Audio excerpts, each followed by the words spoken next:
Hey, welcome to my channel. Before I start, just please like, subscribe, leave a comment. That would be helpful. Anyway, now Josh Brolin has turned down the Hal Jordan role. He's not gonna be in the Lantern series. That's fine. That's fine. But he was really offered the role. So it means they're really looking for an actor of a certain age, an older actor. So I was gonna do a video about who could play Hal Jordan. But the more I was thinking about it, the more I'm like, what happened in the DC universe? In that new universe? What happened there? Because for me, the fact that you want to cast an older Green Lantern, Hal Jordan, to me, what it means is maybe stop. Like, we know that the Justice League exists already. We know that there's superheroes, they're a common thing in that universe. There's nothing new about them. So I'm wondering what happened, what event already happened in that universe. So I had a thought that maybe when we see the Lantern series, maybe not the 0 hour event happened, maybe not something as big as that, but maybe, just maybe, Hal Jordan at one point in his life was parallax. He let out the I think parallax, if I remember correctly. Sorry, I'm a DC guy, but I'm still a little bit. I'm not a avid Green Lantern reader, except for the last run, the run that's ongoing right now. I liked it. I liked it very much. I'm a little bit behind, but anyway. So Parallax is the avatar of fear. Let's say that. So he unleashed it. Sorry, I can't speak right now. He unleashed it, became himself Parallax. Then something happened. Maybe he died or whatever. Then became the Spectre, and then came back to the Green Lantern Corps. And maybe that's why because the synopsis right now, it is that he is training a younger generation, especially Jon Stewart. I think that's what I read.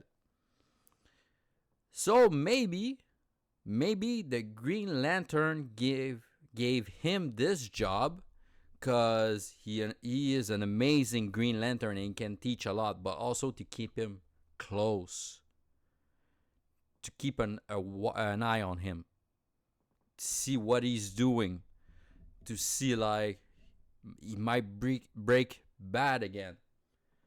So that's what I was thinking, because I sorry, my voice just broke, because I was watching a movie recently. I was watching this movie, and why there's a line in this movie that I think is very important, and it indicates what James Gunn might do story wise in this new universe. I think there's going to be a lot of events that we won't necessarily see them, but we will hear about them. And it's when Amanda Waller says the line. Well, I don't remember I don't remember the line exactly, but basically, Bloodsport put Superman, the guy on the left, put the guy on the right in the ICU by shooting him with a kryptonite bullet. We didn't see it. We just heard it. Somebody told that story. And honestly, we didn't need to see it, because time wise in the movie, it wasn't like something that movie didn't need it. What I think didn't necessarily need it. Also, how do you build that scene and all that? And plus, I think just telling it maybe sometimes can be more effective. And also, you save a lot of money. Because they could have gone and shoot a scene with Henry's stunt double. Just see Bloodsport shoot the guy with a kryptonite bullet, and that's it. Like then I seen the ICU, quick shot, quick edit, and that's it. All done. It doesn't bring more to the story. It doesn't. I don't think so. It's I I think just telling it is just as effective as showing it. Because honestly I liked it. Because again, they could have gone the way, oh, he's in prison because he did something unthinkable, and then you see the scene, the shooting scene. But honestly, it would have that scene in particular wasn't going for that. It maybe would have broke the momentum somehow. Like anyway, so just telling the story was very, I think for me it was very effective in the same way as like in Deadpool and Wolverine. We didn't see people coming in, spoiler alert, coming in the X mansion and shooting up the place.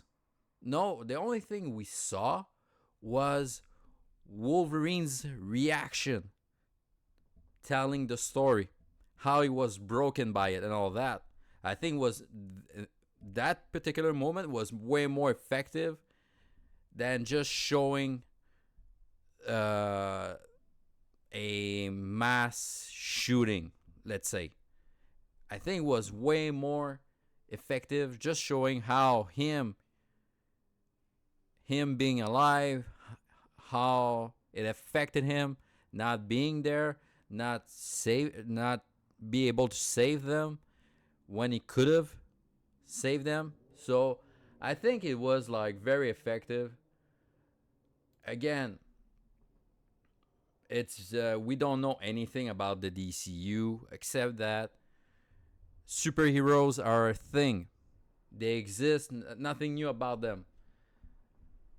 So I think it would be really interesting in the Lantern series just telling stories like I don't know if Kilowog is gonna be there, but if Kilowog is there, maybe like he's the Al's only friend, and everybody else tell John Stewart, be careful with this guy.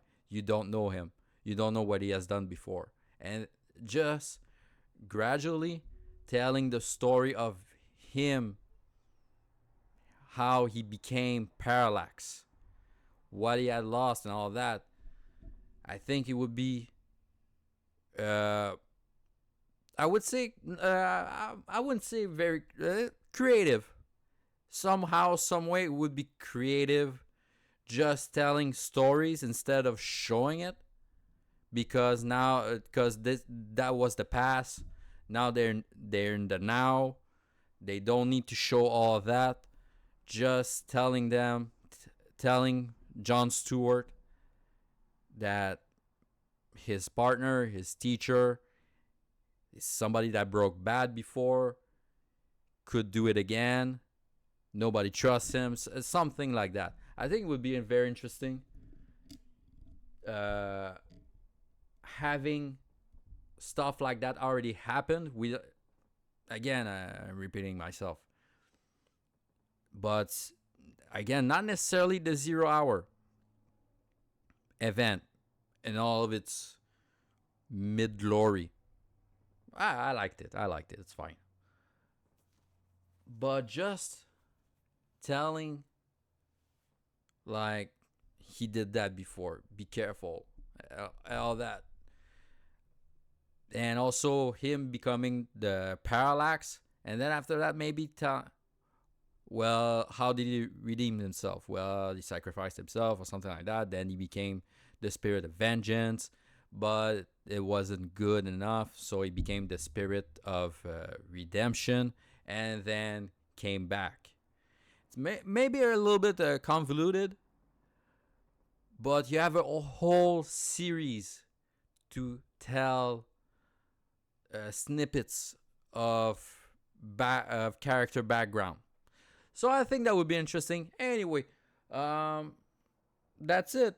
What do you think? Do you want like a fresh Hal Jordan? Honestly, I don't. If he's like, if his job in the Lantern series is to train a young John Stewart, not too young, because I need to believe that that guy was in the army, was an efficient soldier and all that, because that's a big part of John Stewart's story, his character development. It's a big part of it. He needs to be an ex-military. For I need it. I need it. I'm sorry, but I need it.